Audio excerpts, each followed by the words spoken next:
Hello students, आज हम बात करेंगे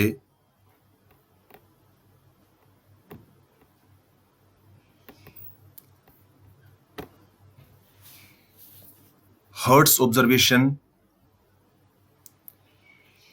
हालोविच and Lenard's observation on photoelectric effect. Photoelectric effect के बारे में जो पास आया, उससे पहले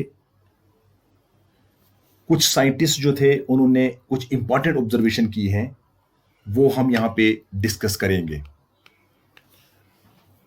और उसमें हमारे पास हर्ट की ऑब्जर्वेशन है, हालविच और लिनार्ड्स ऑब्जर्वेशन भी हमारे पास है। इसके बाद फोटोइलेक्ट्रिक इफेक्ट का आया। जब हर्ट जो था वो एक एक्सपेरिमेंट कर रहा था, जिसको हम हर्ट्स एक्सपेरिमेंट कहते हैं, for the production of electromagnetic waves, वहां पर उसने कुछ चीजें ऑब्जर्व की और बाद में उसी ने सबसे पहले पुट फोर्थ किया the concept of photoelectric effect. इससे पहले कि हम हर्ट एक्सपेरिमेंट पे आए, सबसे पहले हम यहां पे एक चीज देखेंगे। ये चीजें हम यूनिट नंबर 1 में जानते हैं, लेकिन फिर भी यहां पे हम थोड़ा सा हम कहेंगे आपको। जब आपके पास एक इलेक्ट्रिक चार्ज होता है, वो इलेक्ट्रिक चार्ज जो है वो रेस्ट में भी हो सकता है और वो मोशन में भी हो सकता है। रेस्ट में जब इलेक्ट्रिक चार्ज होता है तो वो सिर्फ प्रोड्यूस कर सकता है इलेक्ट्रिक फील्ड, लेकिन जब इलेक्ट्रिक चार्ज मोशन में होता है तो उस केस में उसकी मोशन जो है वो दो किस्म की होती है। अगर वो इलेक्ट्रिक चार्ज मूव कर रहा है विद कांस्टेंट वेलोसिटी,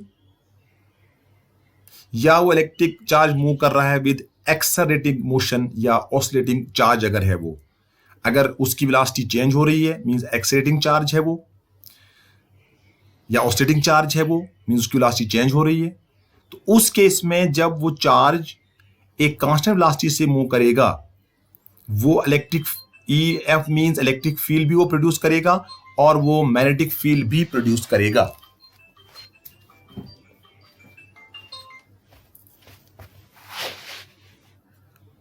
और एक्सेलरेटिंग चार्ज जो है वो भी इलेक्ट्रिक फील्ड भी प्रोड्यूस करेगा और मैग्नेटिक फील्ड भी प्रोड्यूस करेगा। मगर फिर फर्क क्या रहा?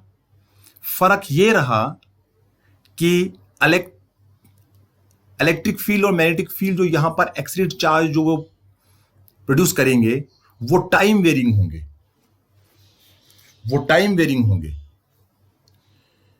Time varying electric field and magnetic field होंगे।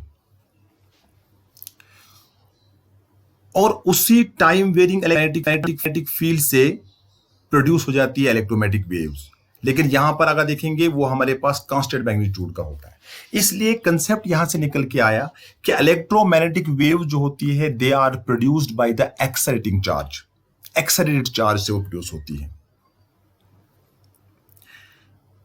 तो ये इलेक्ट्रोमैग्नेटिक वेव जो हैं, इनको एक्सपेरिमेंटली जो है वो प्रूव किया था what is called as Hertz ने।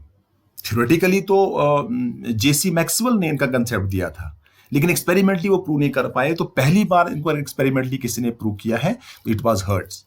अगर आप देखेंगे कि चाहे आपके पास इलेक्ट्रोमैग्नेटिक वेव्स है, चाहे आपके पास साउंड वेव्स एटसेट्रा एटसेट्रा, वो उनका काम क्या होता है? उनको कहा जाता है कि उनका काम होता है एनर्जी कैरियर्स, एनर्जी को ये कैरी करते हैं एक जगह से दूसरी जगह, ये इनका काम होता है।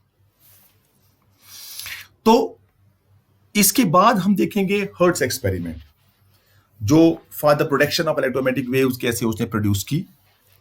इसके बारे में जरा देख लीजिए आप। 1887 में गाल्बन ये एक्सपेरिमेंट हर्ट्ज ने किया, और उसने क्या किया, उस एक्सपेरिमेंट में कैसे उसने इलेक्ट्रोमैग्नेटिक वेव्स को प्रोड्यूस किया और वहां से क्या उसने ऑब्जर्व किया। देखिए, इस एक्सपेरिमेंट में उसने एक इंडक्शन कॉइल ली, यहां पे देखिए इंडक्शन कॉइल है, ये जो एस है ये इंडक्शन कॉइल है, और उसके बाद इस इंडक्शन कॉइल को कनेक्ट किया गया है ये जो आपके पास यहां मेटल प्लेट्स हैं, स्क्वायर टाइप हैं ये मेटल प्लेट्स, ये P1 और P2, ये दो मेटल प्लेट्स हैं P1 और P2, और ये जो मेटल प्लेट्स P1 और P2 हैं इनके बीच में जो गैप है वो है 60 सेंटीमीटर। और उसके बाद आप देखिए ये मेटल प्लेट्स जो हैं ये कनेक्ट हैं एक मेटालिक स्फीयर्स के साथ, S1 और S2। P1 जो है वो S1 के साथ है और P2 जो है वो S2 के साथ है। थ्रू दीज मेटालिक रॉड्स, ये जो R1 और R2 हैं ये मेटालिक रॉड्स हैं, इन रॉड्स के थ्रू जो है इनको कनेक्ट किया गया है। और ये जो S1 और S2 है इनके बीच में गैप है, इनके बीच में एयर है, ये नहीं इनके बीच एयर है, और gap between two metallic spheres S1 और S2 जो है वो है 2 से 3 सेंटीमीटर। और ये जो प्लेट्स P1 और P2 हमने ली है इनका जो एरिया है वो है 40 सेंटीमीटर स्क्वायर, 40 सेंटीमीटर स्क्वायर इनका जो है वो एरिया है, वो यहां पे दिया गया है। और उसके बाद इस S1 S2 से थोड़ी दूरी पर हमारे पास एक सर्कुलर वायर है, उसके साथ भी हमने दो मेटालिक स्फीयर जो है कनेक्ट किए हुए हैं S1 dash and S2 dash, और ये जो है एक्ट करता है एज अ डिटेक्टर, रिसीवर भी है डिटेक्टर भी है। यहां जो इलेक्ट्रोमैग्नेटिक वेव्स प्रोड्यूस हो जाएंगी उनको रिसीव भी करता है और उनको ये डिटेक्ट भी करता है, इसलिए इसको डिटेक्टर हम कहते हैं।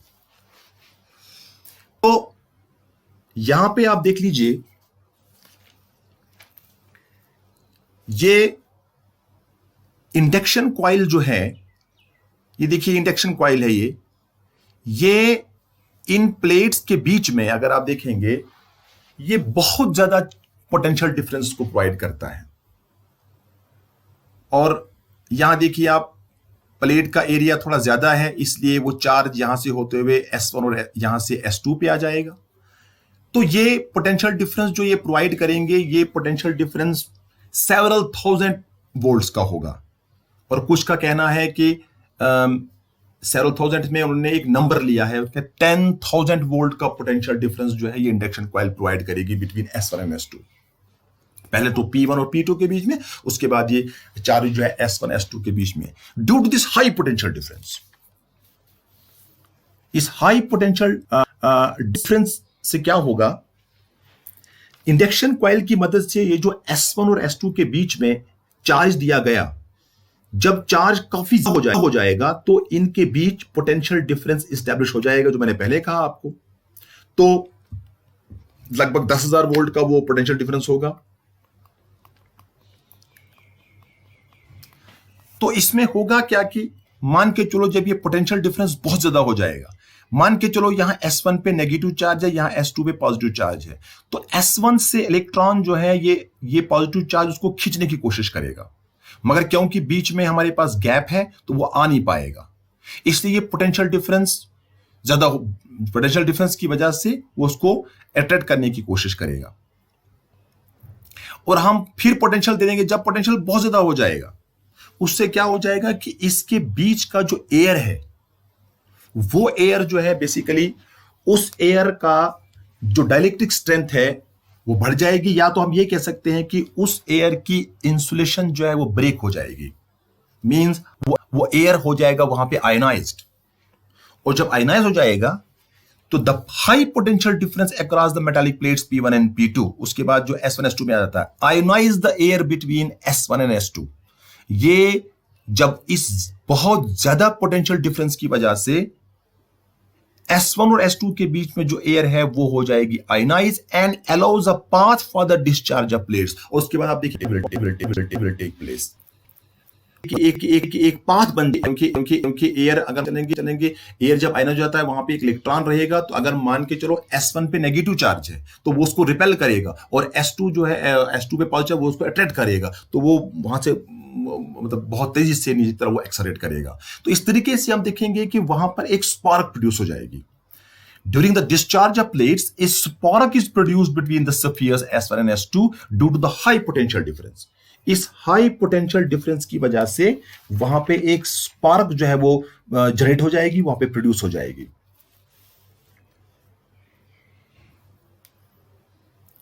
और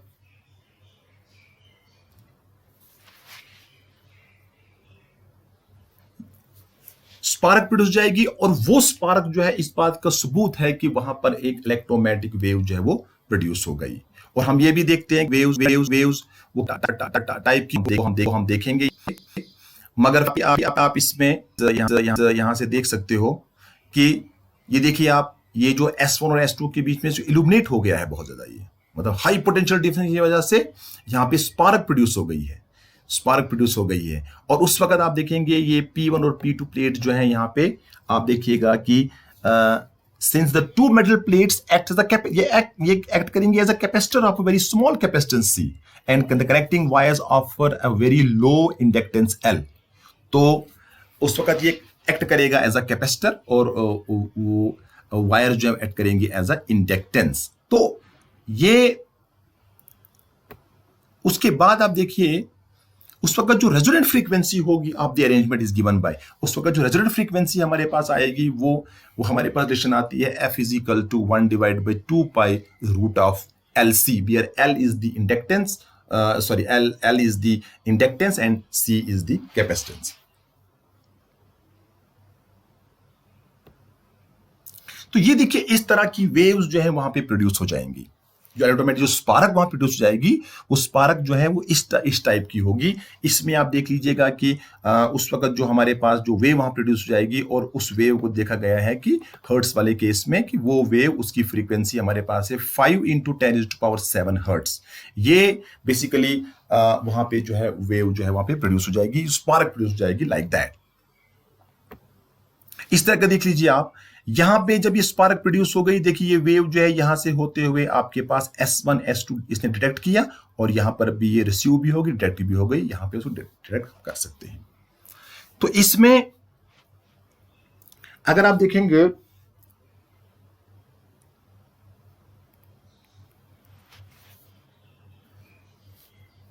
एक देयरफॉर हम यहां पे इस वेव के प्रोड्यूस होने से हम यहां पे क्या कह सकते हैं, हम ये कह सकते हैं कि a highly oscillating electric field is produced across the vertical gap between the two spheres, it in turn producing a high oscillating magnetic field of the same frequency in horizontal plane and perpendicular to the gap between the spheres.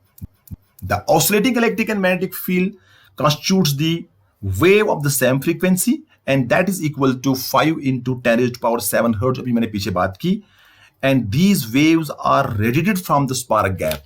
फिर ये उस spark gap से radiate हो जाएंगी when the oscillating electric field spark occurs across the vertical spheres S1 and S2। एक चीज आप याद रखिए यहाँ पे, ये S1 डैश और S2 डैश जो है, ये जो इसके बीच में गैप है, अगर ये गैप S1 और S2 के बीच का जो गैप है, अगर ये दोनों आपस में पैरेलल हैं, तभी जाकर डिटेक्टर जो है इस स्पार्क को डिटेक्ट कर पाएगा, इस इलेक्ट्रोमैग्नेटिक वेव को डिटेक्ट कर पाएगा।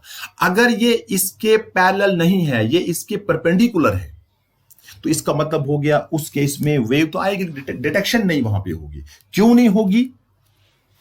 इसलिए क्योंकि हमने इसकी ज्योमेट्री हमने बदल दी, इसकी ज्योमेट्री हमने बदल दी।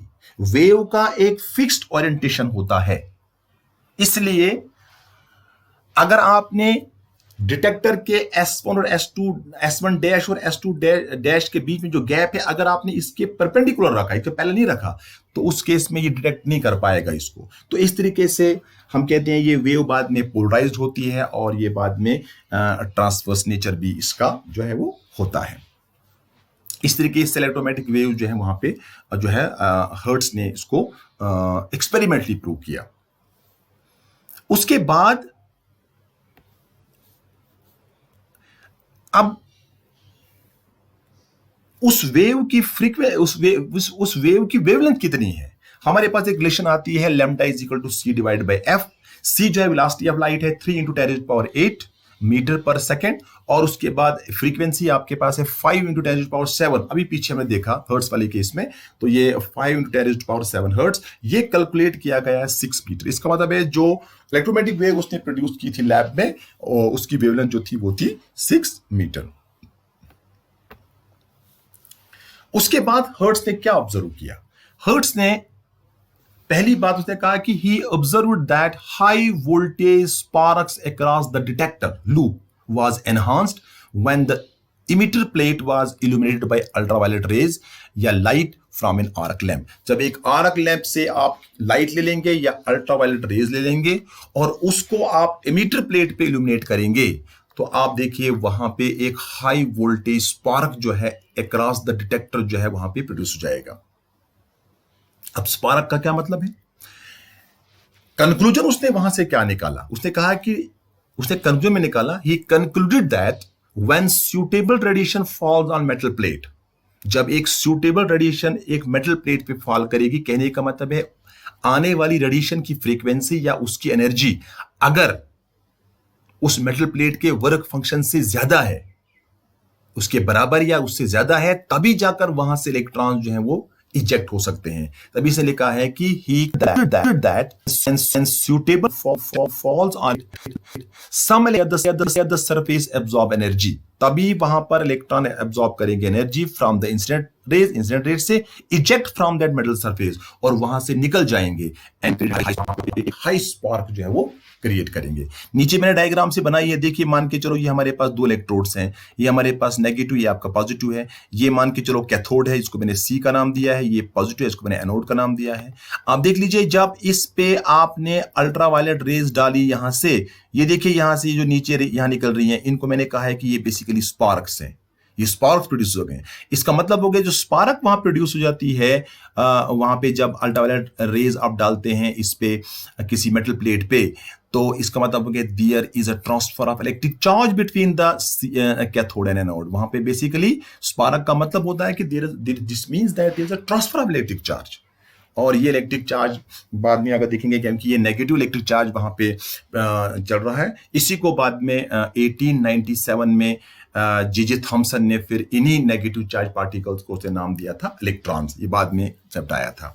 तो ये स्पार्क निकलती है बेसिकली ये means of transfer of electric charge between the C and A. यहां से उसने कंक्लूड किया ये, तो ये बेसिकली था उसका।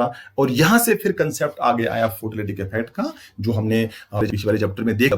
जब भी एक लाइट रेडिएशन जो है सूटेबल फ्रीक्वेंसी की अगर किसी मेटल प्लेट पर पड़ती है तो इलेक्ट्रॉन्स वहां से जो है वो इमिट आउट हो सकते हैं। तो ये बेसिकली थी Hertz observation on the what is called as this photolytic effect. इसके बाद, इससे पहले कि हम हाल्विच और लिनार्ड्स की ऑब्जर्वेशन करें, मेरे पास एक डायग्राम है, इस डायग्राम को आप समझेंगे। ये बेसिकली हमारे पास एक गोल्ड लीफ इलेक्ट्रोस्कोप है। इस गोल्ड लीफ इलेक्ट्रोस्कोप में देखिए आप, इसमें a simple gold leaf electroscope जो है मैंने दिखाया यहां पे डायग्राम में। It consist of a brass rod having a brass disc. आप देखिए आप, ये जो है इसमें एक ब्रॉस रॉड है, ये रॉड है, और इसमें एक मेटालिक डिस्क है यहां पे, या knob at its upper and and a Bros plate at its lower and. यहां अपर एंड पे भी है उसको और लोअर एंड पे भी है। A thin leaf of gold, और यहां देखिए आप गोल्ड की यहां पे लीफ है, गोल्ड कलर की ये दो लीफ है यहां पे, is attached to the brass plate at the lower end. तो ये लोअर एंड में इसको अटैच किया गया है इस ब्रॉस प्लेट के साथ। The brass rod is enclose in a glass बोतल by holding it with an insulated cork. तो हमने एक इंसुलेटेड कॉर्क में एक बोतल में रखा है, तो इंसुलेटेड कॉर्क से यहां पे इसको हमने एनक्लोज किया है इन अ ग्लास बोतल by holding it with an insulated cork fitted in the neck of the बोतल। बोतल के नेक में, ये बोतल में रखा गया है और यहां पे कॉर्क है, इसके नेक में हमने कॉर्क लगाया हुआ है। The outer part of the बोतल इज अर्थड, और इस अर्थ के आउटर पार्ट को हमने यहां पे क्या किया है, अर्थ किया है। अब जरा इसको समझिए क्या बोलता है। ये कहता है कि व्हेन अ चार्ज बॉडी से एक गिलास रबड विद अ सिलिक, जब आप गिलास को रब करेंगे सिलिक के साथ, फिर उसमें से एक चार्ज बॉडी आप ले लीजिए, उसको जब आप टच करेंगे विद अ मेटालिक डिस्क, जब इस मेटालिक डिस्क के साथ उसको टच करेंगे आप of the electroscope, the charge is transfer to the gold leaf. तो यहां से चार्ज जो है वो ट्रांसफर हो जाएगा इस गोल्ड लीफ में, क्योंकि आपने एक चार्ज बॉडी लाया, ये तो अनचार्ज है, एक चार्ज बॉडी लाया, यहां से टच किया, चार्ज पे कंडक्शन यहां हो जाएगी, तो यहां से चार्ज पहुंचेगा यहां पे, और जो चार्ज इस लीफ पे आएगा वही चार्ज इस लीफ पे भी आएगा। There will be a divergence, ये दूर भागेंगे दोनों हाउलूज, आपके पास गोल्ड लीफ है, दूर भागेंगे, there will be a divergence. तो चार्ज ट्रांसफर हो जाएगा गोल्ड लीफ में through the metallic rod. Both halves of the gold leaf acquire same charge. मैंने पहले कहा कि ये जो दोनों हाल्व्स हैं गोल्ड लीफ के, ये एक्वायर करेंगे same charge, so they repel each other, तो ये रिपेल करेंगे, and hence the gold leaf is seen to diverge, तो ये डाइवर्ज करेगा, गोल्ड लीफ जो है वो डाइवर्ज करेगा। Distance between the divergence halves of the gold leaf depends upon the quantity of electric charge on the leaf. जितना इसमें charge जो है आपके पास बढ़ता जाएगा, उतनी ज्यादा यहां पे इनके बीच का डिस्टेंस बढ़ता जाएगा, उतना ज्यादा आपका डाइवर्जेंस यहां पे हो जाएगा। If the quantity of electric charge on the leaf is large, then the divergence of the two halves of the gold leaf is also large. On the other hand, अगर क्वांटिटी जो है आपके पास वो कम है, तो डाइवर्जेंस उस leaf पर भी क्या होगा, कम होगा। ये थोड़ा सा, ये बेसिकली आपका इलेक्ट्रोस्टैटिक में ये कंसेप्ट है, इसको हम यहां पे यूज करेंगे। तो उसके बाद अगर आप देखेंगे हाल्वच एंड लिनार्ड्स ऑब्जर्वेशन में क्या था। अब हाल्वच और लिनार्ड ऑब्जर्वेशन में अगर आप देखेंगे,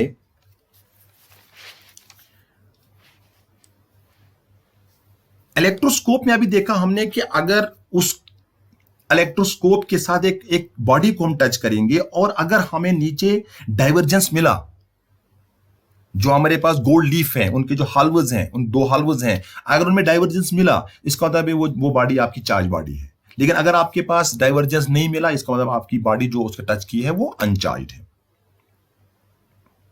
ये हमने देख लिया उसमें। तो ये डायग्राम बिल्कुल एग्जैक्टली इस डायग्राम के बराबर है। जैसे यहां पे इसमें इन्होंने एक जिंक प्लेट ली हुई है, ठीक है, और नीचे आपके पास एक गोल्ड लीफ इलेक्ट्रोस्कोप लिया हुआ है नीचे, और यहां पे एक जिंक प्लेट उन्होंने ली है। अब उन्होंने क्या किया है कि तीन चीजें उन्होंने यहां पे बताई है। क्या बताई है? पहली बात उन्होंने जो बताई है वो बताई है कि when an uncharged zinc plate was irradiated by ultraviolet light. इसका मतलब है कि अगर ये जिंक प्लेट आपकी जो है ये अनचार्ज्ड है, न्यूट्रल है, न्यूट्रल बॉडी है ये, तो इसको अगर आप, इसके ऊपर अगर आप अल्ट्रावायलेट रेज डालेंगे तो the zinc plate acquires positive charge. तो जाहिर सी बात है इस पे जब आप रेडिएशन डालोगे, आप उस रेडिएशन का जाहिर सी बात है उसकी एनर्जी जो है वो ज्यादा होगी, इसके वर्क तो इलेक्ट्रॉन जब इलेक्ट्रॉन निकल जाएंगे, जब एक बॉडी इलेक्ट्रॉन लूज करती है तो उसके ऊपर एक्वायर हो जाता है पॉजिटिव चार्ज। तो ये जिंक प्लेट उस वक्त एक्वायर करेगी पॉजिटिव चार्ज। जब पॉजिटिव चार्ज एक्वायर करेगी तो उसमें हम देखेंगे, जब पॉजिटिव एक्वायर करेगी तो यही पॉजिटिव चार्ज बाद में, क्योंकि हमने इसको गोल्ड लीफ के साथ कनेक्ट किया है, वही पॉजिटिव चार्ज जो है यहां से ट्रांसफर हो जाएगा बाय कंडक्शन, और जो आपके पास जो गोल्ड लीफ इलेक्ट्रोस्कोप है इसके दोनों हॉल्स पे आपके पास पॉजिटिव चार्ज आ जाएगा, there will be a divergence. तो डाइवर्जेंस हमें वहां मिलेगी, एक बात। दूसरी बात, अगर आप देखेंगे कि ये जिंक प्लेट अगर ऑलरेडी पॉजिटिव चार्ज है, अगर ये ऑलरेडी पॉजिटिव चार्ज है, तो होगा क्या, यहां देखो, यहां है when a positive charge zinc plate is illuminated by ultraviolet light, the positive charge of the plate was increased। क्यों? क्योंकि यहां पे ऑलरेडी मान के चलो कोई पॉजिटिव चार्ज है, और वो पॉजिटिव चार्ज मान के चलो that can be due to some thermal energy, वो ऑलरेडी पॉजिटिव चार्ज पे है। इसका मतलब है उसने ऑलरेडी इलेक्ट्रॉन कुछ लॉस किए हुए हैं। अब जब आपने उसके ऊपर लाइट डाली और उस लाइट का फ्रीक्वेंसी, उसकी energy greater than the work function of that zinc plate है, तो मोर एंड मोर इलेक्ट्रॉन वहां से निकलेंगे। इसका मतलब जो जितना पहले वो पॉजिटिव था, अब ये और ज्यादा पॉजिटिव हो गया। जब ये और ज्यादा पॉजिटिव हो जाएगा, इसका मतलब है वो पॉजिटिव चार्ज फिर वहां से आके गोल्ड लीफ उसके हाल उस पे आ जाएगा, and there will be a more divergence. तो डाइवर्जेंस वहां पे इंक्रीज हो जाएगी। और तीसरी बात जो इसने यहां पे बताई है, वो बताई है कि अगर वो नेगेटिवली चार्ज है, अगर ऑलरेडी वो नेगेटिवली चार्ज है, मींस आपने ऑलरेडी उसको इलेक्ट्रॉन्स जो है प्रोवाइड, उसने इलेक्ट्रॉन्स गेन किए हैं, इलेक्ट्रॉन उसको आपने दिए हैं, उसमें इलेक्ट्रॉन आपने ऐड किए हैं। भाई हमारे पास बहुत सारे तरीके हैं इलेक्ट्रॉन ऐड करने के, ऑलरेडी आपने इलेक्ट्रॉन दिए हैं, तो उस पर ऑलरेडी नेगेटिव चार्ज है। उस केस में जब आप इसके ऊपर, इसने कहा है कि When a negatively charged zinc plate was irradiated by ultraviolet light, the zinc plate lost its charge. इसका मतलब है कि अगर इलेक्ट्रॉन आपने ऑलरेडी दे दिए थे, फिर उसके बाद जब आप रेडिएशन डालेंगे तो वही इलेक्ट्रॉन्स वहां से निकल जाएंगे, जितने इलेक्ट्रॉन्स आपने ऐड किए थे वही निकल जाएंगे। इसका मतलब है प्लस माइनस बराबर हो जाएगा और वो बॉडी आपकी जो है वो अनचार्ज बॉडी बन जाएगी, वो न्यूट्रल बॉडी आपकी बन जाएगी, वो जो एक्स्ट्रा चार्ज थे वो लॉस हो जाएगा और वो न्यूट्रल बॉडी जो है वो बन जाएगी। तो यहां से अगर आप देखेंगे, all these observation show that, ये ऑब्जर्वेशन क्या शो करती है? these observations, when ultraviolet light falls on zinc plate, the negatively charged particle, that is electrons, are emitted। कि जब भी अल्ट्रावायलेट लाइट जो है वो जिंक प्लेट पर पड़ती है तो नेगेटिवली चार्ज पार्टिकल जो इलेक्ट्रॉन्स हैं वहां से वो इमिट हो जाते हैं। ये क्लियर है यहां से। और इसके बाद हमारे पास एक और डायग्राम इसकी है, ये बिल्कुल एग्जैक्टली वैसी है, सेम जैसे पीछे डायग्राम हमने बनाई, इलेक्ट्रोस्कोप जिंक प्लेट। ये यहाँ पे देखिए आप, ये यहाँ पे हमने जिंक प्लेट ली हुई है, ये नीचे आपका इलेक्ट्रोस्कोप वगैरह है।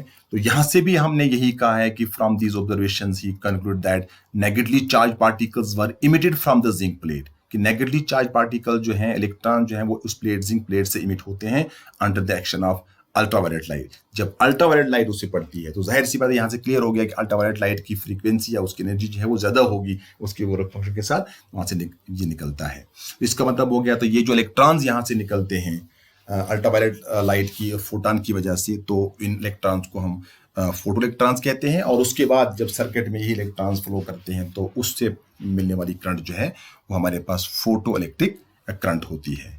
So this was basically what was the Hertz observation and what was the Hallwich and Dinard's observation on the photoelectric effect. Thank you.